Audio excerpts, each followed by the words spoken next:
안녕하세요. reptilian 일루미나티 제 5강 진행하겠습니다.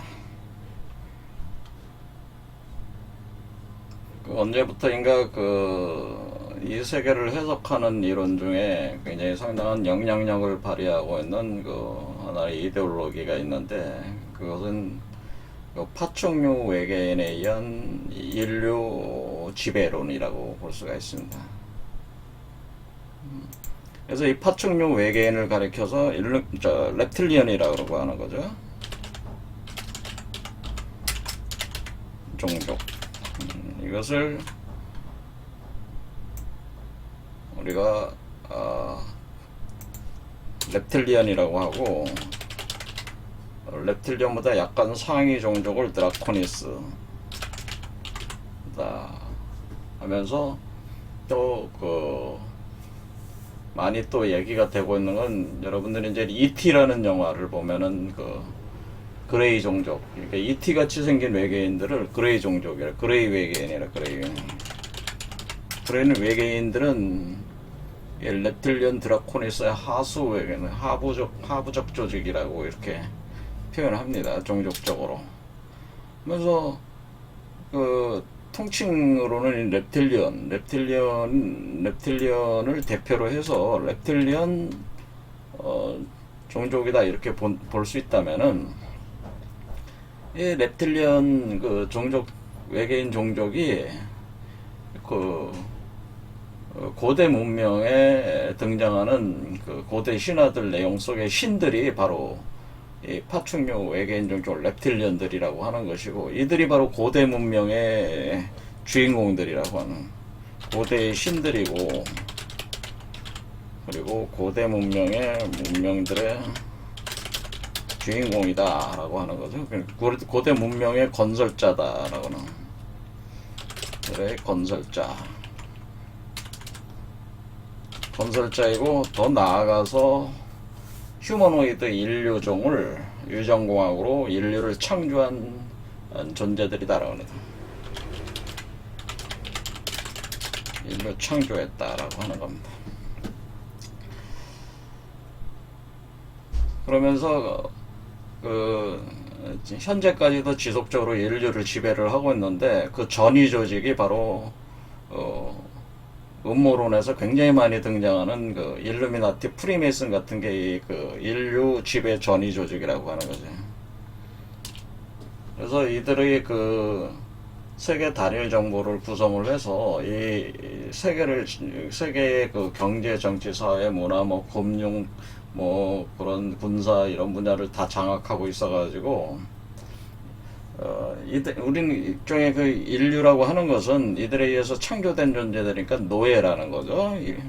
그러니까 노예로서 창조를 당했기 때문에 현재도 노예적 틀 안에서 이들이 좌우하고 있다고 하는 거죠. 그래서 현재 인류가 한 77억 정도 되는데, 한 5억 정도로 지금 줄이는 어떤 그런 과정을 하고 있는데, 그것이 이제는 주로 다양한 수단을 동원을 해서 진행을 하고 있다고 하는 건데, 그 중에 하나가 이제 요즘에 신종 코로나 같은 것도 이들에 의해서 배후에서 진행되고 있는 것이다. 이렇게까지 이제 얘기를 하게 되는.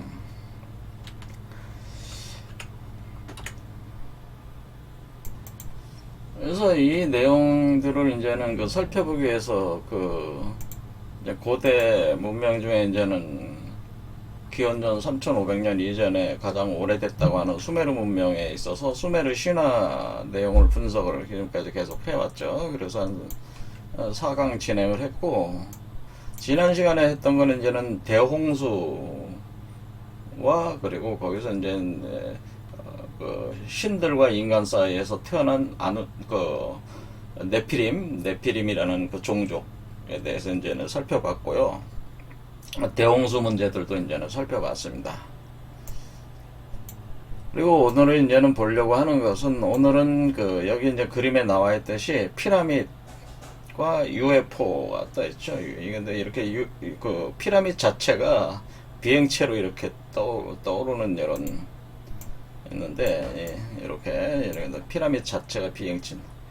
이게 UFO 또는 피라미드 위에 이렇게 UFO가 외계 인선 UFO가 떠 있는 그림들이 많이 등장을 하고 있는데, 요 내용을 좀 살펴볼까 합니다. 그래서 이제는 바이블을 이제 보면은 대홍수 사건, 노아에 의한 대홍수가 수메르 신화에 이미 다 나와 있죠. 그래서 바이블이라고 하는 것이 창세기가 사실은 수메르 신화의 영향을 굉장히 깊이 받은 텍스트입니다. 그래서 노아의 대홍수도 사실은 그 수메르 신화에 나오는 대홍수들을 그대로 거의 뭐 가져서 투영이 돼 있다 이렇게 볼 수가 있는데, 그런데 이 성경의 바이블에는 그 바벨탑 사건이라고 있는데, 이게 중요한 사건인데 성경에서 그 초기 그 창세기에서. 근데 이쪽 고대 문명에는 뭐가 있냐면 이 피라미드, 그러니까 건축물로서 거대 건축물로 피라미드 등장을 하기 때문에 요 상관관계를 살펴보려고 하는 거죠. 한번 살펴보겠습니다. 일단은 이 그 메소포타미아라고 하는 거, 그 다음에 수메르 지역이라고 하는 것은 제가 누차 얘기했지만은 여기 유프라데스강, 티그리스강 사이를 메소포타미아라고 하고, 요 끝에 있는 요 페르시아만과 가까운 여기를 수메르라고 하는 건데, 보통 이때 이제는 그 대홍수가 좀 일어나고 나서 요 지역을 보면은 여기 우루가 이제 아브라함이 성경상의 그 기독교, 그 유대교 그리고 이슬람교의 종교라고 할 수 있는 사막 종교의 그 종교가 바로 아브라함이라는 사람인데, 그 사람이 여기서 우루에서 여기서 살았단 말이에요. 이 기원전 2000년 정도에 살았으니까 여기에 여기 있다가 여기 이쪽으로 시리아 쪽으로 갔다가 이쪽으로 갔다가 다시 이쪽 그 팔레스타인 지방으로 아브라함이 이동을 했기 때문에 여기가 사실 아브라함의 활동 지역이 성경에 등장하는 성경의 아브라함 활동지다. 근데 아브라함이 보통 BC 한 2000년 정도다 이렇게 보면은,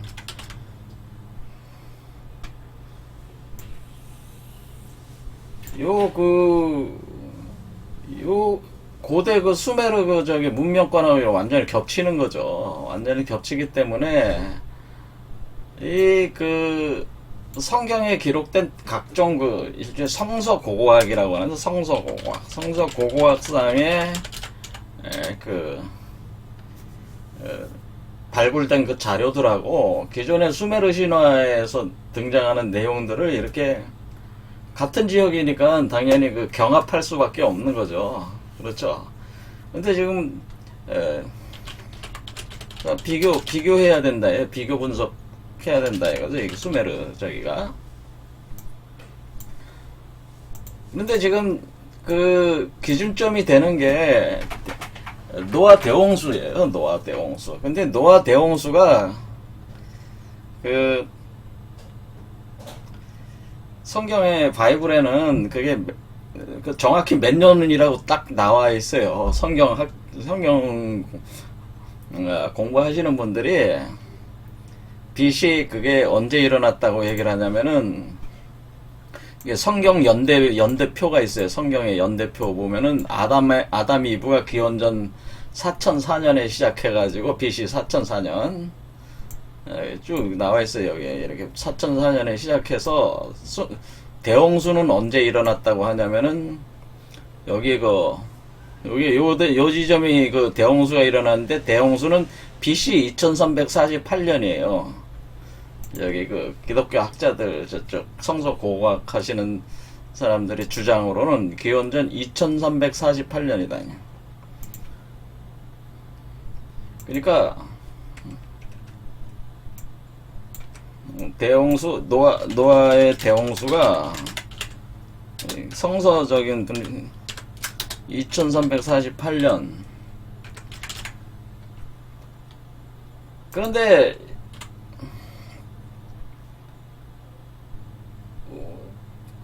여러분들도 잘 보시면 2348년이면 우리 당군이었지, 당군. 우리가 당군이 조선 아사다를 세운 때가, 조선 아사다를 세웠다. 조선을 세웠다. 당군 조선이 시작한 게 기원전 2333년이잖아요. 그렇죠. 우리 단기로 기원전 2333년이 당군 조선이란 말이에요. 그렇죠. 근데 이게 불과 뭐 한 15년 차이밖에 안 나잖아요. 그렇죠. 예. 그리고 여기 고대 수메르 문명은 BC 3500년 이전인데, 여기 보면 이제 여기는 3200년, BC 3200년 전이라고 돼 있는데, 여기 메소포타미아를 지배를 했던 왕조가 하나가 있는데, 그게 보통 수메르 점토판에 이렇게 기록되는 글이 아카드어라고 있어요. 아카드와 엘라모로 기록이 되어 있는데, 아카드어는 아카드 왕국에서 쓰던 문자란 말이에요. 근데 이 아카드 왕국이 언제 시작한 거냐면은 기원전 2350년 정도에서 요때. 그러니까 아카드 왕국은 BC, 이게 아카드 왕국이죠. 아카드 왕국. 사라곤 1세에서 기원전 2350년. 그러니까 이게 사라곤 1세.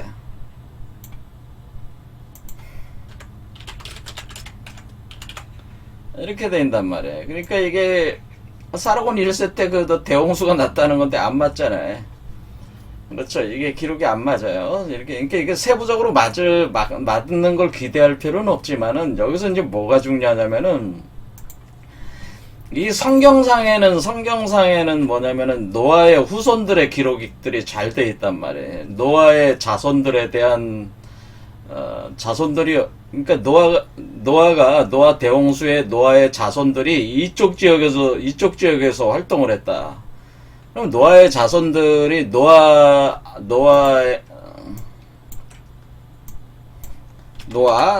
있으면 노아에게는 세 아들이 있었다. 그래 셈, 야벳, 함 이렇게 보통 한다. 셈과 야벳과 함이 있는데, 그러니까 우리가 노아 방주를 타고 살아남은 존재가 셈과 야벳과 함인데, 여기에 부부가 있으니까, 부인들이 있었으니까 노아 부인까지 총 8명이 살아남았다, 그렇게 표현을 한단 말이에요. 그러면서 이 후손들에 대한 리스트가 있어요.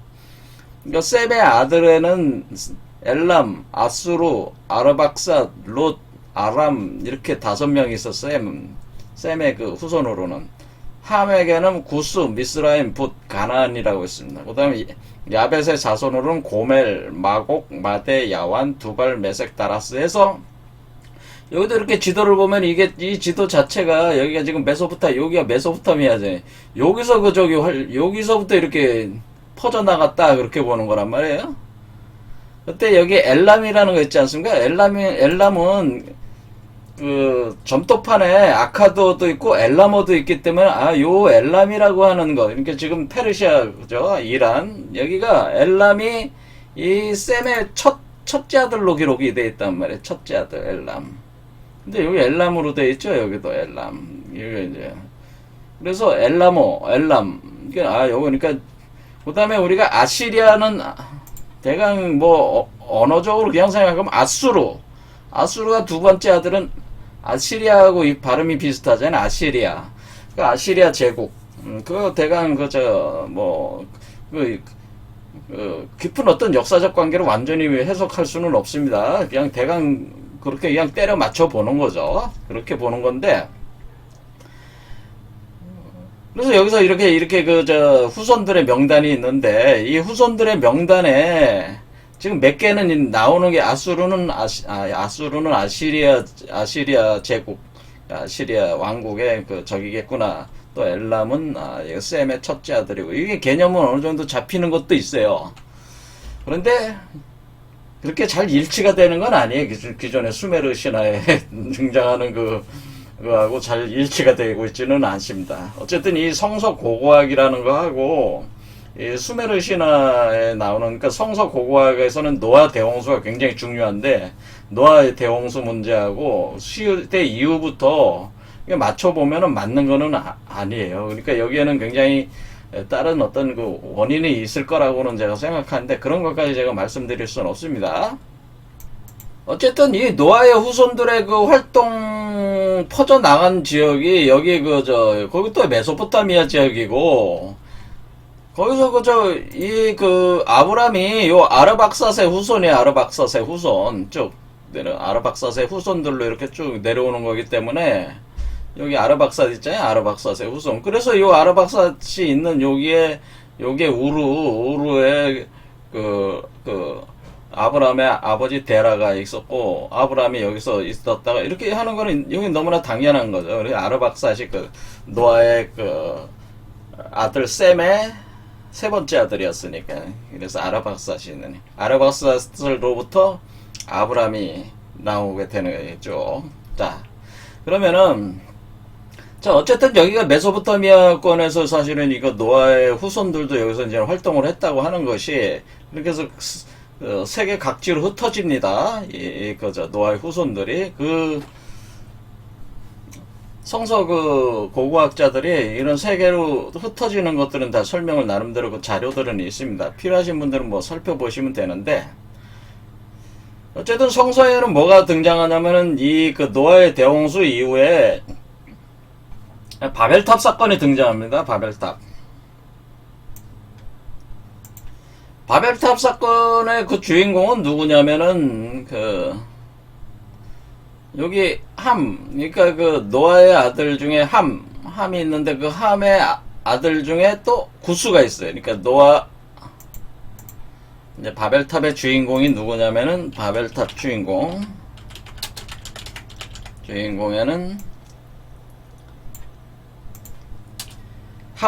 그러니까 노아 아들 중에 함이 있고, 그 다음에 첫 번째 아들이 구스라고 있어요.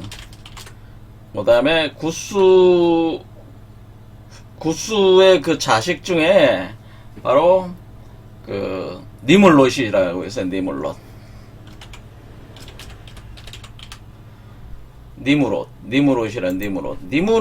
니무롯이라는 그 자식이 구스의 그 자식으로 등장을 하는데요. 이 니무롯이 바로 이 바벨탑의 그 주인공이에요. 그래서 이 시날 평지, 여기를 시날이라고 이렇게 요 그림상으로 이렇게 해놨는데, 요 지역을 구스의 아들, 여기 여기 보면은 구스 있지 않습니까? 보통 함의 자손들은 이쪽 아프리카 쪽으로 많이 갔다고 합니다. 그럴 때 이 구스의 자식 중에는, 그러니까 노아의 자식에 함이 있고, 함 자식에 구스가 있고, 구스의 후손에 스바, 하엘라, 삽다, 라마, 삽드가 니물롯, 이렇게 니무롯이라는 사람이 이제 등장을 하는데, 요 니무롯이 바로 바벨탑의 주인공, 바벨탑을 세운 사람이에요. 이 사람이 바로 바벨탑에 세운 사람이에요. 그런데 성경에는 그렇게 돼 있어요. 근데 보통 바벨탑이라고 하면은 바빌로니아의 바빌론 성, 그러니까 바빌론을 세웠을 때 바빌론 안에 느부갓네살, 그러니까 네부카드네자르라고 하는데, 네부카드네자르 2세가 공중정원, 세계 7대 불가사의 공중정원과 바벨탑을 세웠다고 하거든요. 그때 그 바벨탑을 가지고 하는데, 그 바벨탑은 이전부터 계속 세웠어요. 바빌로니아에서. 그래서 바벨탑이라고 하는 건데, 근데 기록상으로는 성경상에는 바벨탑을 처음 세운 사람이, 처음 세웠다면 이 바벨탑에 대한 기록이 등장하는 사람은 니물롯이다, 그런 얘기예요. 이거 알아두는 게 좋죠. 그래서 이게 여기 이제 바벨탑, 니무롯과 림노드, 그러니까 님노드라고 하는 니무롯과 바벨탑.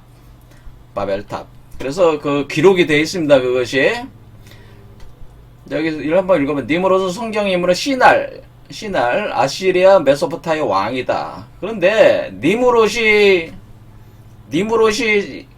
아시리아 메소포타미아 왕이라면은 지금 그 길가메시 수메르 신화에서 길가메시 신화가 가장 유명한데 길가메시 왕이 이 우르크의 통치자였거든요. 우르크의 통치자니까 길가메시가 길가메시가 그 니무롯 아니냐 뭐 그런 얘기도 있는 겁니다. 그래서 이게 막 얽히는 거예요 지금. 자, 이렇게 얽혀 갑니다. 그러니까 이런 것들은 이제 세부적으로 추정하면 아주 복잡해지니까 그냥 진행하겠습니다. 어쨌든 성경상으로는 니무롯으로 등장합니다. 그래서 니무롯이 구스의 아들로 노아의 4대손이다. 그러니까 노아 대홍수 이렇게 노아의 대홍수 그 노아로부터 4대손인데 그 창세기 10장에 나옵니다. 창세기 10장에 함의 아들은 구스와 미스라임과 북과 가나안이요.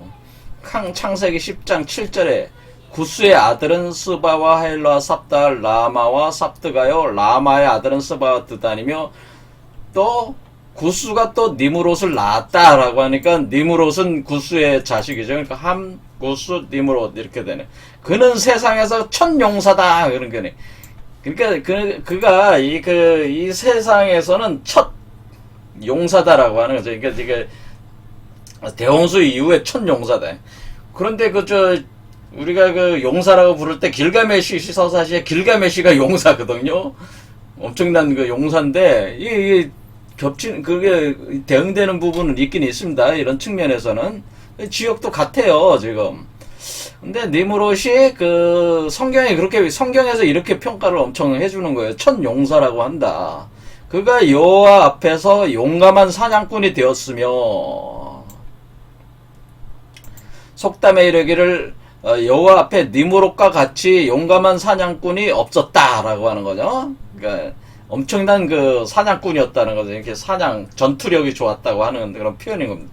그래서 이 니무롯이 그 나라를 세울 때 그의 나라는 시날 땅의 바벨과 그렇죠 바빌로니아 바벨과 에렉 바로 요 에렉이라고 하는 것이 우르크로 많이 지칭되는 거죠. 그러니까 여기에 보면은 우르크의 왕이 원래 길가메시였잖아요. 그러니까 우르크의 왕이 길가메시란 말이에요. 길가메시가. 근데 길가메시도 이 시대란 말이에요. 이 시대 거의. 길가메시는 기원전 2500년이야. 2500년이니까 사실 길가메시도 대홍수 이후의 사람이거든요. 그러니까 이게 연도가 잘 안 맞지만은 길가메시도 대홍수 이후의 사람이기 때문에 그런데 우르크의 왕이었단 말이에요. 우르크의 왕. 근데 이 성경상으로는 니무롯이 우르크를 지배한 걸로 에렉이라는 표현으로 우르크로 이렇게 대응이 되면서 우르크를 지배한 걸로 되어 있단 말이에요. 에렉과 악갓과 갈레에서 시작되었으며 이런 지역들에다가 도시들을 세웠다는 거죠. 그가 그 땅에서 아수르로 나아가서 니느웨와 느오보빌과 갈라와 및 니느웨와 갈라 사이 레센을 건설했다. 그러니까 도시 국가들을 굉장히 많이 건설한 거죠. 주변을 그러니까 대홍수 이후로 니무롯이 하나의 큰 제국을 지금 세운 거죠. 건설해서 얘는 큰 성읍이다 이렇게 돼 있습니다.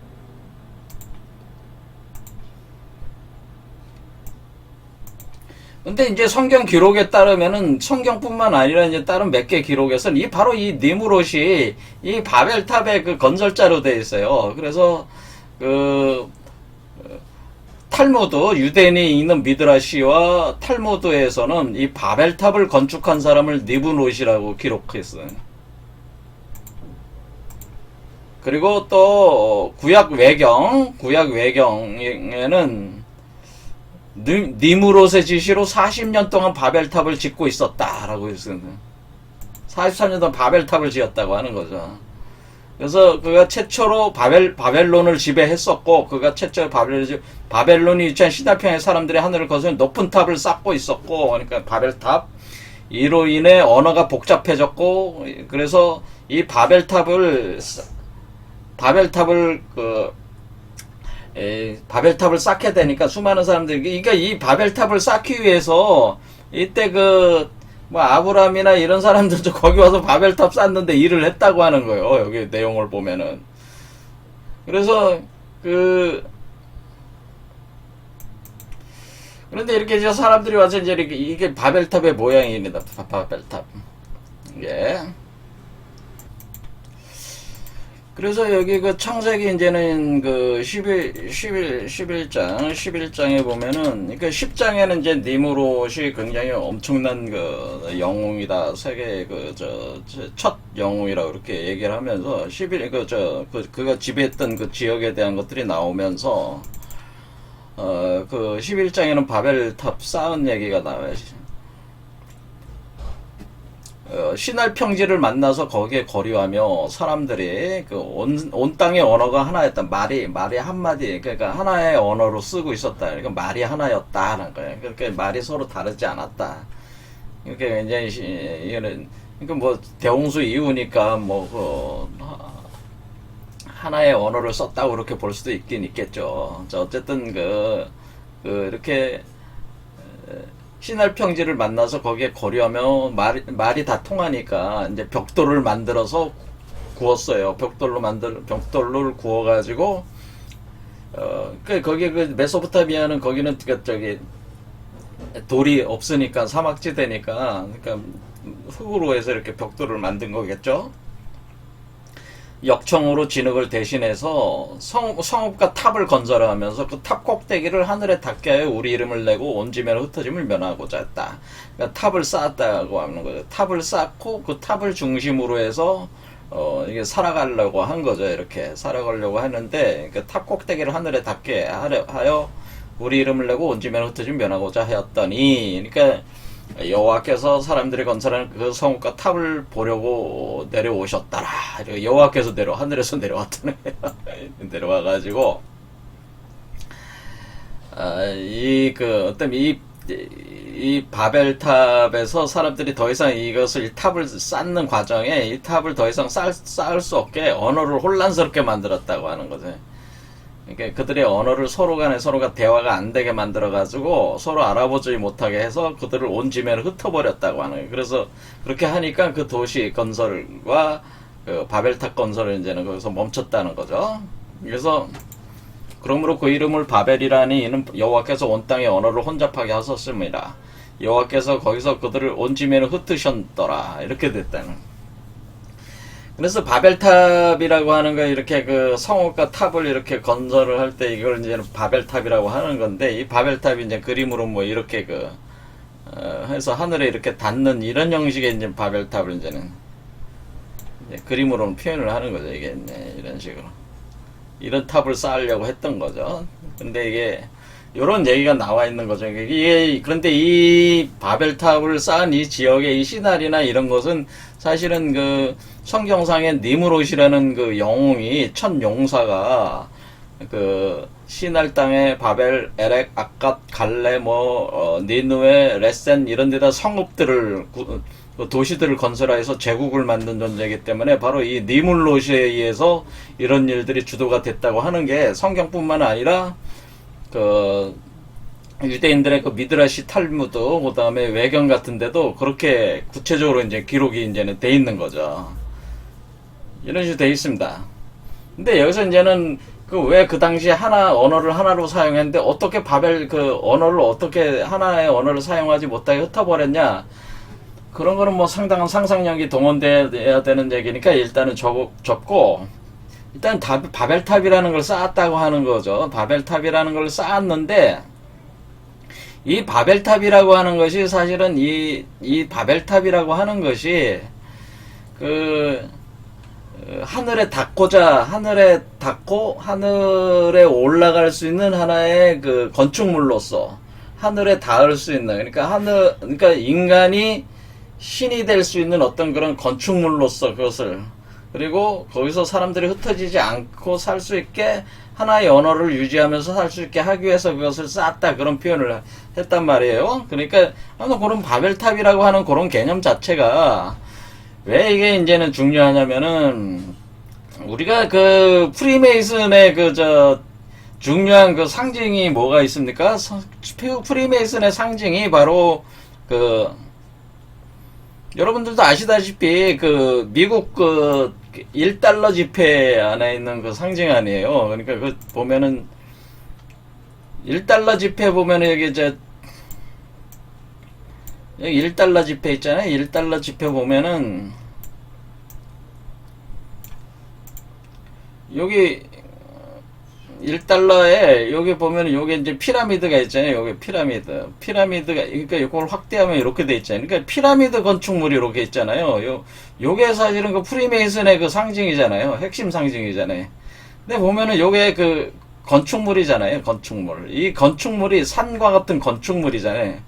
그러니까 이와 같은 것들이 원래 이 바벨탑 개념이 이런 개념으로 이게 된 거라는 거죠. 이게 바벨탑. 이게 바벨탑이 원래 이런 개념에, 그러니까 우리가 전 세계에 걸쳐서 이때 나오는 건축물이 거대 건축물들이 있는데 그 거대 건축물들이 피라미드 형태를 가지고 있는 거대 건축물들이 세계 곳곳에 존재를 하게 되는데, 그 건축물들이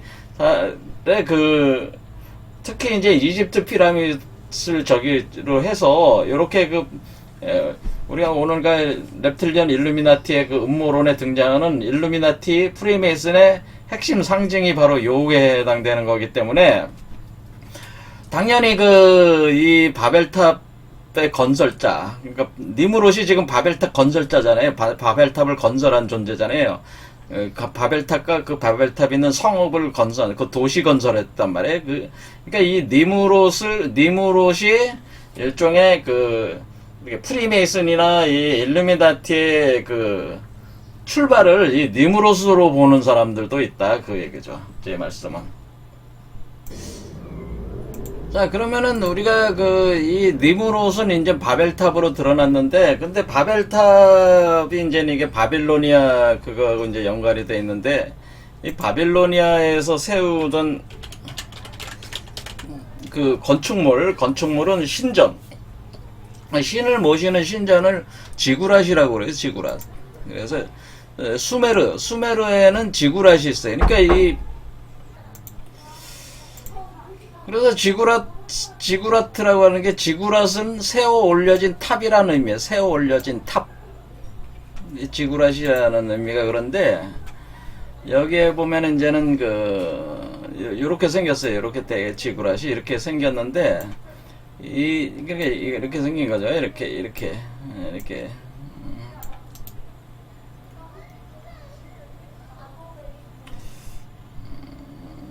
이런 걸 이제 지구랏이라고 하는 탑인데, 이걸 이제 이게 이런 형태의 지구랏이 바로 이 바벨탑을 이렇게 세운 게 이런 형태의 지구랏이 수메르적인 개념의 지구랏이라는 거죠. 이게 그러니까 신바빌로니아 시대의 바빌론 성탑은 7층 기단으로 되어 있다는 거. 말둑 신의 성탑이다, 마르두크 신의 성탑이다, 이렇게 되어 있단 말이에요. 마르두크 신의 성탑이다. 그래서 여기 이 성탑이 요런 형태에서 여기 있지 않습니까? 요게 바로 수호신이 머무는 성소다. 그래서 요 성소가 이제 위에 있는 육각형 형태 요 위에 올라와 있는 거 있지 않습니까? 요게 바로 마르두크 신의 성소라는 거예요. 마르두크 신의. 바빌론 도시에 세워진 건 마르두크 신의 성소란 말이에요. 이 성소. 그러니까 여러분들이 이제는 수메르 신화에서 아누, 엔키, 엔닐, 니누르삭 이렇게 등장하는 거는 이제는 아시잖아요. 그런데 이게 바빌론 대홍수 이후에 바빌론 시대부터 이제 본격적으로 등장하는 신이 누가였냐면은 이슈타르 여신하고 그럼 마르두크 신이라 이게 등장을 합니다. 굉장히 중요한 신입니다. 이건 나중에 좀 더 보면 봐야 알겠지만은 이 마르두크라는 게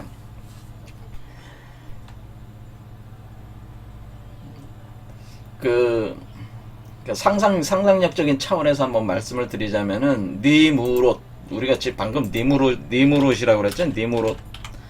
니무롯이라고 하는 게 이 마르두크하고 관련이 돼 있을 가능성이 높다 이거죠. 니무롯가. 자, 그거는 이제 나중에 설명을. 또 다시 이제 해석을 할 때 보겠습니다. 아무튼 여기 마르두크의 성소예요. 그러니까 이 수메르에서는 지구라시라고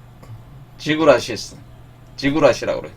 그 다음에 이집트에서는 피라밋이라고 하는데, 여러분들은 피라밋으로 알고 있잖아요. 피라밋으로 알고 있는데, 이거는 원래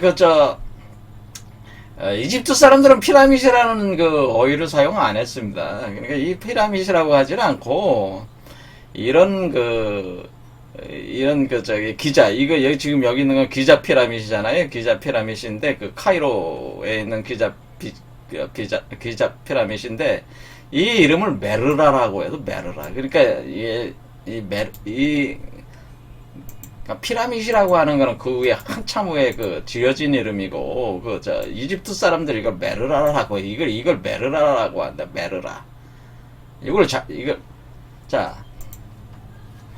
지금 공통적인 게 뭐가 있습니까? 뭐가 있냐면은, 수메르에서는 지구라시라고 했고, 그렇죠. 지구라트라고 했는데, 지구라트라고 했지만은, 수메르에 있는 지구라시라고 그랬어요. 수메르 지구라시잖아요. 수메르. 그렇죠. 근데, 수메르에 메르가 있잖아요. 메르. 자, 이 마르두크를 잘 보면은, 마르두크가,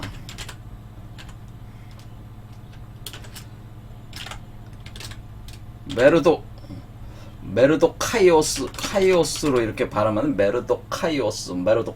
마르두크라는 발음이, 마르두크라도 발음을 하지만은, 그리스적인 발음으로 하면은, 메르도카이오스라고 이렇게 발음한다. 이게 메르도카이오스. 그러니까, 제가 드린 말씀은 이것 자체가 지금 메르라는 말이 등장했잖아요. 그렇죠? 근데 우리가 지금 수메르의 메르에서 하는 건데, 여기에 메르라는 말이 지금 등장을 하고 있잖아요. 그렇죠? 또 지금 보시면은 이집트도 원래 피라미드 이름이 메르라란 말이에요. 메르라. 그렇죠? 메르라. 또 갑니다. 또 가면은 여러분들이 그것도 유명한 인도로 가면은 뭐가 있냐면은 수메르라고 있어. 수메루라고 또 있어요. 수메루. 거기 이건 인도죠. 인도 어디냐면 히말라야의 수메르라고 있는데, 그 수메르가 바로 수미산이란 말이에요. 그러니까 불교에서 얘기하는 한자로 이렇게 쓸 때 수미산이 히말라야에서는 수메루라고 부르는 거. 수메루. 그러니까 수메루.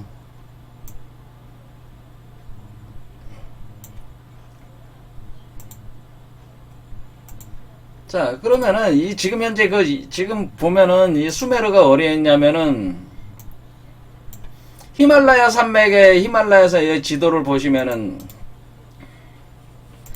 지금 지구라선 바빌론 그쪽에 있으니까 메소포타미아 그쪽에 수메르 그 지역에 있는 거고, 이집트 피라미드는 나일강을 따라 있으니까 그것은 이제 메루라 이렇게 불렀다는 거죠.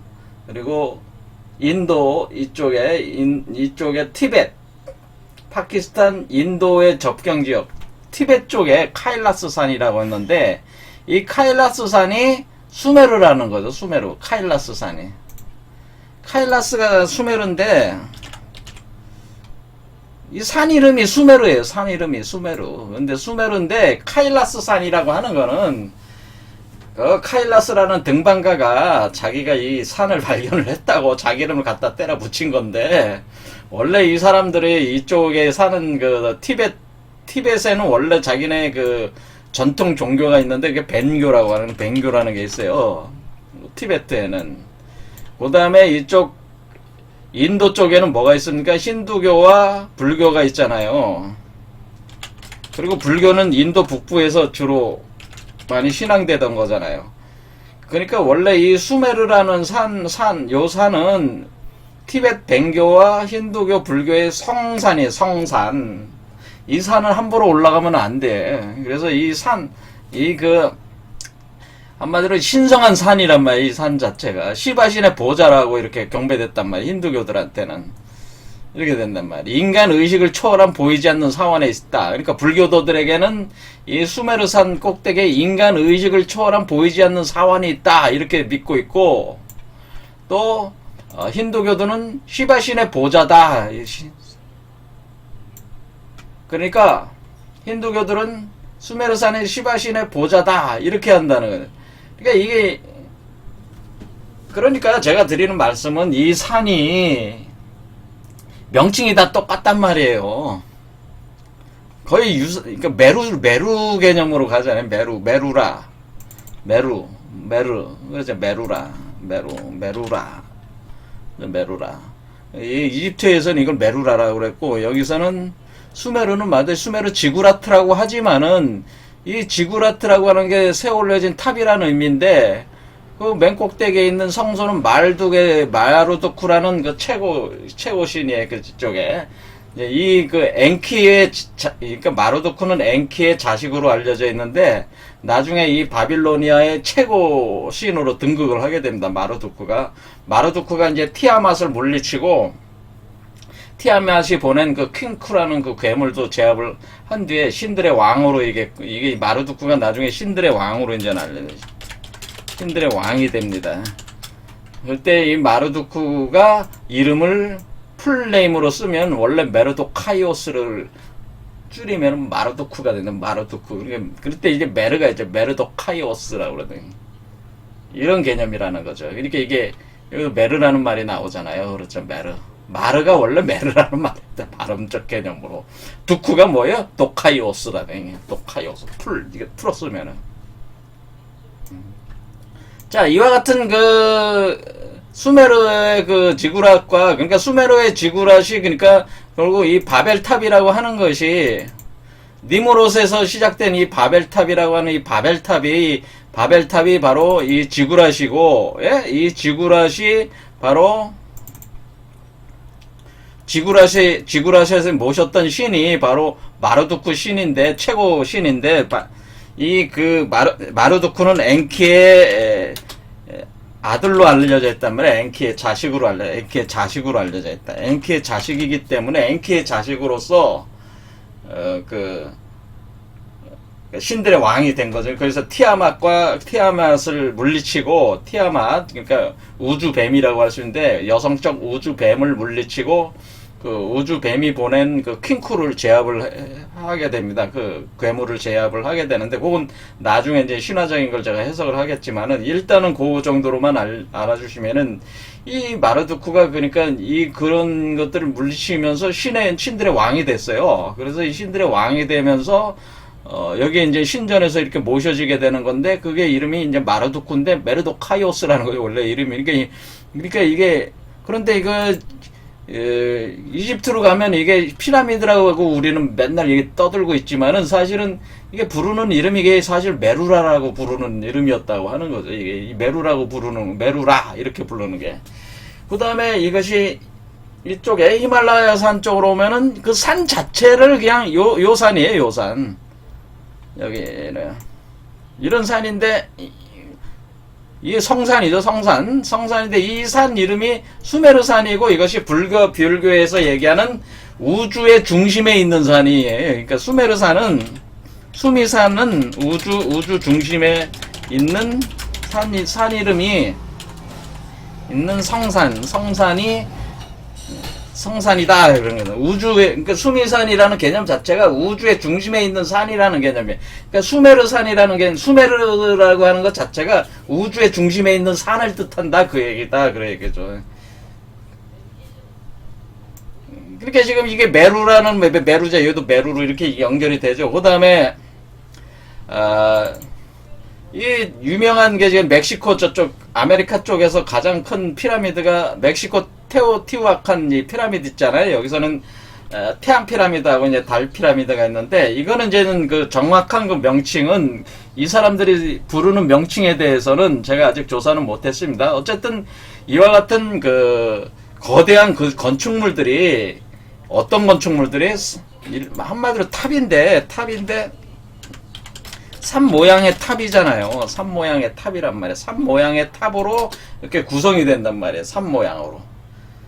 할 때에 우리가 이 멕시코 테오티후아칸에 있는 이 피라미드가 메루라는 그 발음적 개념으로 가는 건 확인을 못했지만은 어쨌든 간에 여기에 그 지구라시나 이집트 피라미드나 그 다음에 여기 히말라야 산의 이 성산이라고 하는 이런 것들이 수메르 개념으로 이렇게 발음적 개념이 가지 않습니까? 자, 이런 얘기고, 그 다음에 우리말도 어떻게 됩니까? 우리말도 여러분들 알지만은 우리가 매산자, 산자를 이렇게 쓰면은 산을, 우리는 이걸 매산 이렇게 부르죠. 매산. 그렇죠? 매산 할 때 매가 뭐야? 매르잖아. 매란 말이야. 이 매 또는 요 매라는 발음을 우리는 산이라고 하는 거예요. 우리말로 산이란 말이야. 산. 그러니까 두매산골 할 때 요 매가 뭐예요? 산이라는 거지. 산. 그렇죠? 그게 우리가 수메르가 우리는 어떻게 들어오냐면은 소머리로 들어와서 그러니까 우리가 우두머리 할 때 이 머리가 있잖아요. 우두머리 할 때 요 머리라는 말 자체가 머리가 메르라는 뜻이에요. 메르. 여러분의 그 머리가 이 머리가 메르라는 의미다 그런 얘기죠. 메르. 이렇게 돼 있다. 머리가 메르다 그런 뜻이에요. 자, 이렇게. 그런데 이것을 이제 우리가 이제 할 때 수메르라고 하는 것들이 우리말로는 소머리. 그러니까 소머리. 그러니까 우리가 소 있잖아요. 그 짐승, 동물. 그 소머리라고 그러는 소머리. 그게 우두잖아, 우두. 한자로 우두란 말이야, 우두. 그게 우두머리. 우두가 뭐야? 우두가 이게 소머리잖아요, 소머리. 소머리를 우두라고 그러잖아요. 한자로 우두라고 하는 것이 소머리라는 뜻인데, 이것이 우리말로는 소머리잖아요, 소머리. 근데 우리가 우두머리다라고 하는 건 뭐야? 그 최고의 내가 여기 회장이다, 그런 것, 조직의 회장이다, 그렇게 할 때 우두머리다, 이런 표현을 쓰지 않습니까? 근데 그 우두라는 말 자체가 소머리라는 뜻이다, 소머리. 소머리가 바로 수메르라는 거예요, 수메르. 그게. 제가 말씀드리는 거.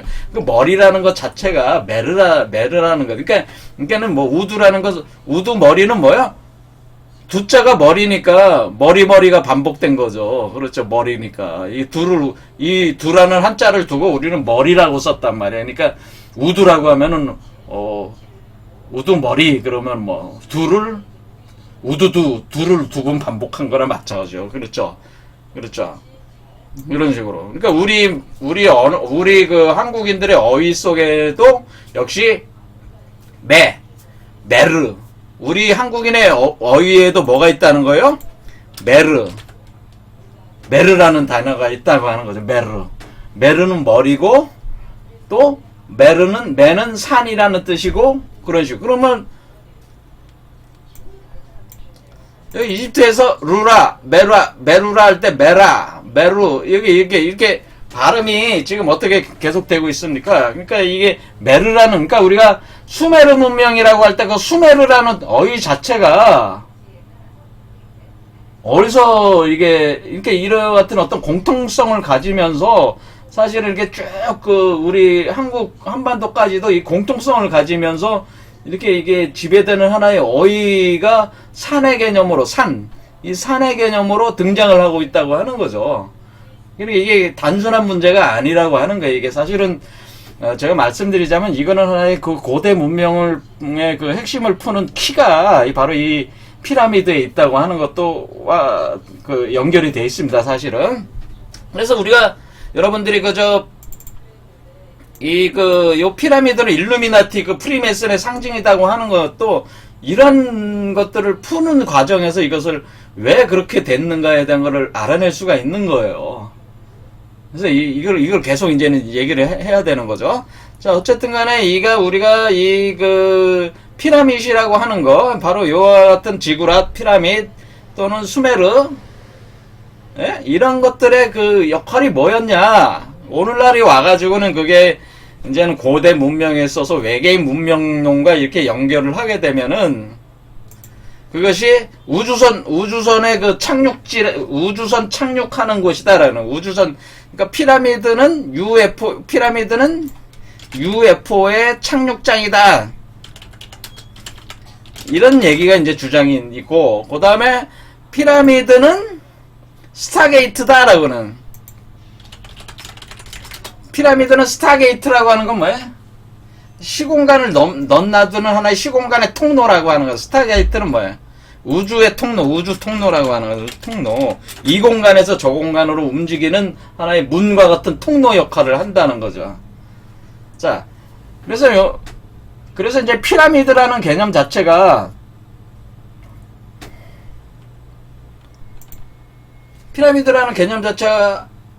UFO의 착륙장이고 스타게이트고, 그 자체가 이제 스타게이트 역할을 하게 되면은 그 원래 여기에서 이 개념이 여기 나왔죠. 바벨탑에서 왜 바벨탑을 하는 거를 이렇게 못하게 만드냐면, 바벨탑 건설과, 그리고 그 바벨탑을 중심으로 해서 사람들이 모이려고 했던 거 아니에요. 그 하나의 그 단일한 어떤 그런 집단으로 구성이 되려고 했는데, 언어를 틀리게 만들어 버림으로써 그 바벨탑을 건설하지 못하게 만들었잖아요. 근데 그 바벨탑이라고 하는 것 자체가 사실은 그 성경 바이블에 써있기를 얻게 되는 게, 한마디로 사람을 모아서 건설하기 위해서 모은다기보다는 사람들이 그 흩어지지 않게 이렇게 모으는 하나의 중심 허브 역할을 하고 있다고 하는 거죠. 바벨탑이 인류 허브의 역할한다, 이렇게 볼 수 있단 말이에요. 허브의 역할을 한다고 하는 것은 바벨탑이 허브의 역할을 하고 있는 거죠. 도시 허브의 역할을 하는 거죠. 도시 허브 역할을 한다고 할 때에, 그럼 허브라고 하는 것은 다른 돌과 연결을 시키는 하나의 거기에 브릿지 역할을 하는 거잖아요. 허브, 브릿지 뭐 그런 표현을 쓰잖아요. 이것이 바로, 허브가 바로 스타게이트란 말이에요. 스타게이트. 그러니까 바벨탑은 스타게이트 역할을 하게 돼 있어서 각 지역의 그 사람들이 어떻게 해요? 이 스타게이트를 통해서 다 연결이 되게 하는 그 장치. 그러니까 아까 이 스타게이트 대장치라고 하는 주장이 꼭 잘못된 주장이 아니라는 거죠. 제 말씀은. 이 UFO 착륙장이고, 스타게이트 장치라고 하는 이 주장이 사실은 허황한 주장만은 아니다, 제가 말씀을 드리는 겁니다. 그러니까 원래 바벨탑은 이 허브 스타게이트 역할을 하면서, 우주선 착륙장 역할을 하면서, 이 떨어져 있는 사람들을 하나로 이렇게 묶는 그런 역할을 하고 있었다, 그런 얘기죠. 그런데 이 바벨탑에 있어서 이런 기능들을 어떻게 하는 거예요?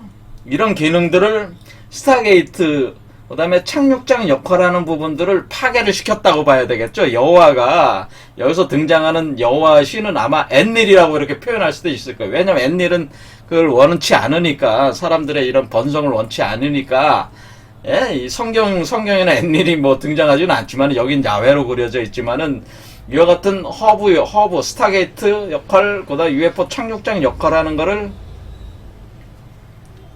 못하게, 뭐랄까, 그 장치 자체를 파괴를 시켰다고 이렇게 볼 수도 있겠다, 그런 얘기예요. 그럼 사람들이 서로 통신해서 연결이 안 되니까, 각 지역에 살다 보면은 시간이 흐르면서 언어가 달라지는 거 아니에요. 그렇죠. 이런 개념이 되는 거니까, 이것이 이제는 그 니무롯의 바벨탑 사건이라고 하는 것이 이런 그 속 내용을 품고 있는 하나의 그 성경 이야기일 가능성도 상당히 높다고 하는 거예요, 사실은. 자, 이런 얘기고요. 자, 그러면은, 그러면 제가 지금 그럼 피라미드나 뭐 이런 것들이 다 그럼 어떤 스타게이트 역할을 하고, UFO 착륙장 역할을 한다고 제가 주장을 하지 않았습니까? 그 하는 개념도 상당히 맞는 개념이다. 제가 이렇게 지금 동조하는 주장을 했는데, 자, 이런 부분들에 대해서 지금 시간 또 많이 갔으니까 나중에 또 다음 시간에 또 강좌를 이어가겠습니다. 오늘 여기까지 하겠습니다. 감사합니다.